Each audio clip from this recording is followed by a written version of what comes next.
السلام علیکم۔ حلال کی برکت، ایک سبق آموز حکایت۔ دوستو، بہت پرانے زمانے کی بات ہے۔ ایک پہاڑی گاؤں تھا جس کا نام نور آباد تھا۔ اسی گاؤں میں ایک تاجر رہتا تھا جس کا نام یزدان تھا۔ یزدان اس گاؤں کا سب سے مالدار آدمی سمجھا جاتا تھا۔ اس کی بڑی سی دکان گاؤں کے مرکز میں بنی ہوئی تھی، جہاں روزمرہ کی ہر ضرورت کی چیز ملتی تھی۔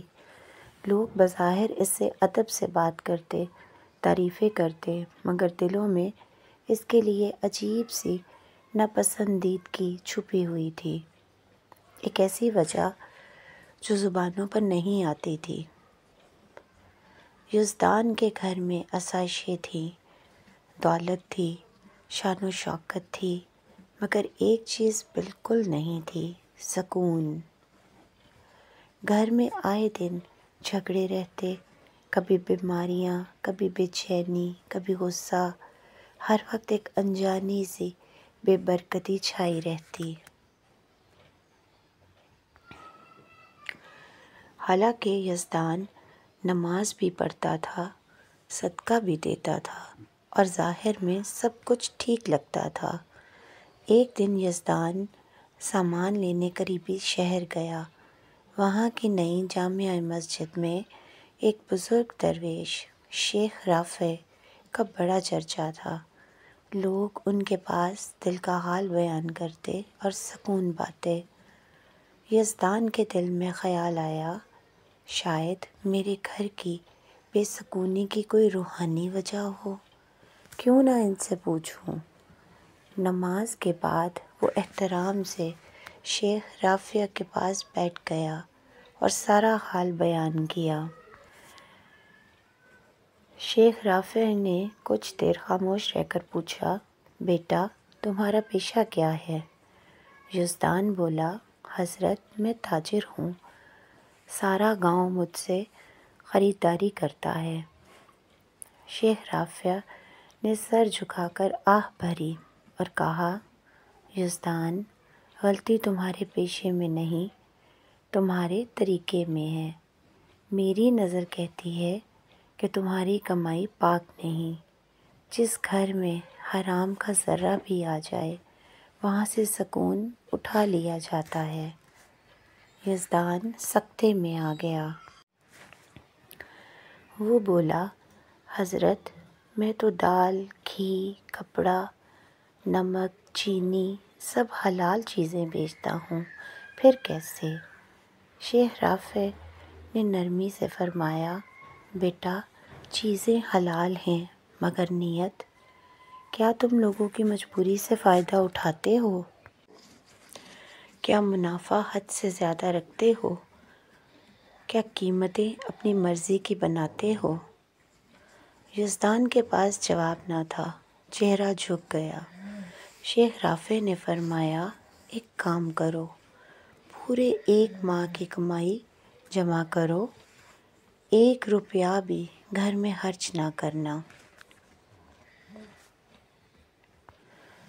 مہینے کے آخر میں مجھے لا کر دے جانا، پھر میں تمہیں تمہارا اصل مسئلہ بتاؤں گا۔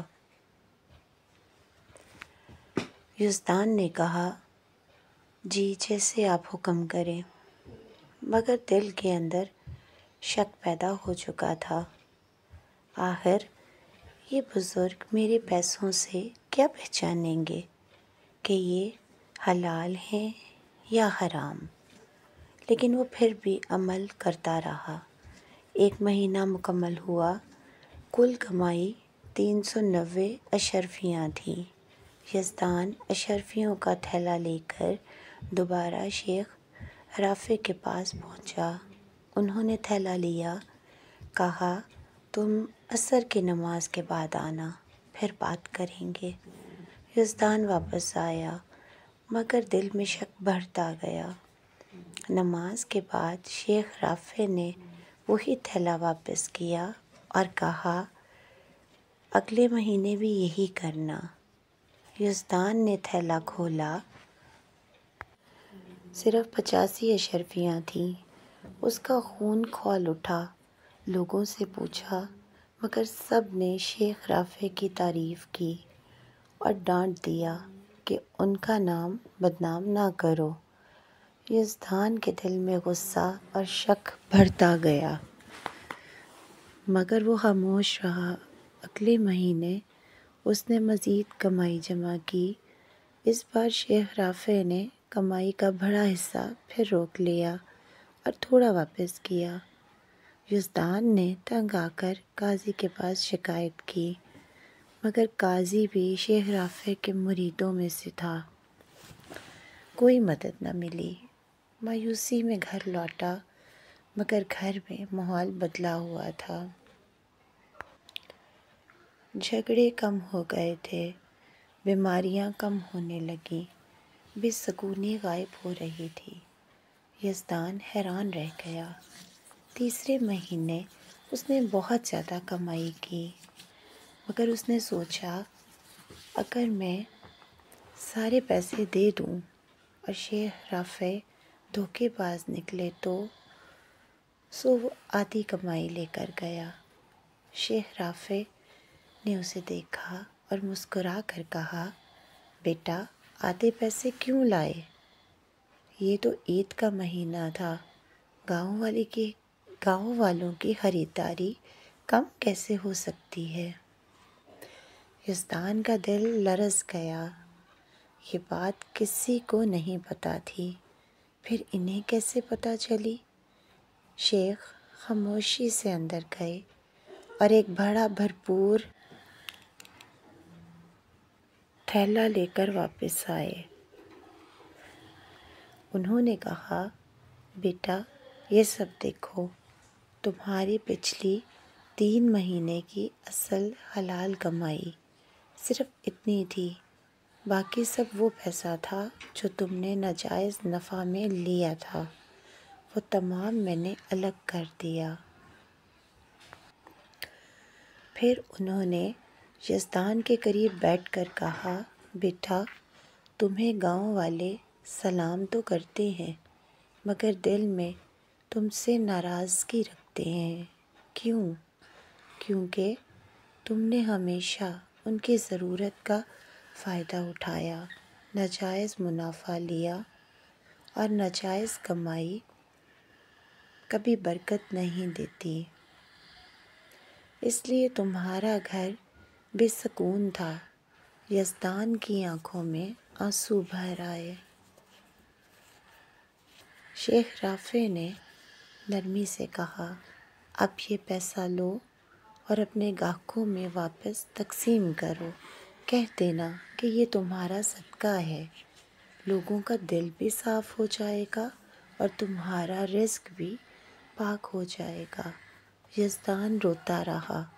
اس نے شیخ کو پیسے دینا چاہے تو انہوں نے قبول نہ کیے۔ گھر آ کر یزدان نے سب بدل دیا، قیمتیں کم کر دیں، لوگوں کو ان کا حق واپس دینے لگا، نرمی سے پیش آنے لگا۔ کچھ مہینوں میں گاؤں والوں نے اس کے سچے اخلاق کے قائل ہو گئے۔ اس کا گھر سکون، برکت اور خوشیوں سے بھر گیا۔ یزدان نے شکر کے آنسو بہائے اور کہا، سچ ہے، حلال میں کمائی کم ہو سکتی ہے مگر برکت بہت ہوتی ہے، اور ناجائز کمائی میں سب کچھ رہ کر بھی سکون نہیں ہوتا۔ جو کمائی ظلم اور ناحق منافع سے ہو وہ کبھی خوشی نہیں لاتی، جبکہ حلال رزق تھوڑا ہو کر بھی دلوں میں سکون اور گھروں میں برکت لے آتا ہے۔ اللہ پاک ہم سب کو حلال رزق عطا فرمائے اور بے شمار عطا فرمائے، آمین ثم آمین۔ اگر آپ کو یہ کہانی اچھی لگی ہو تو اپنی رائے کا اظہار کامنٹ میں ضرور کیجیے گا۔ اللہ تعالی ہم سب کا حامی و ناصر ہو، آمین ثم آمین۔ جزاک اللہ۔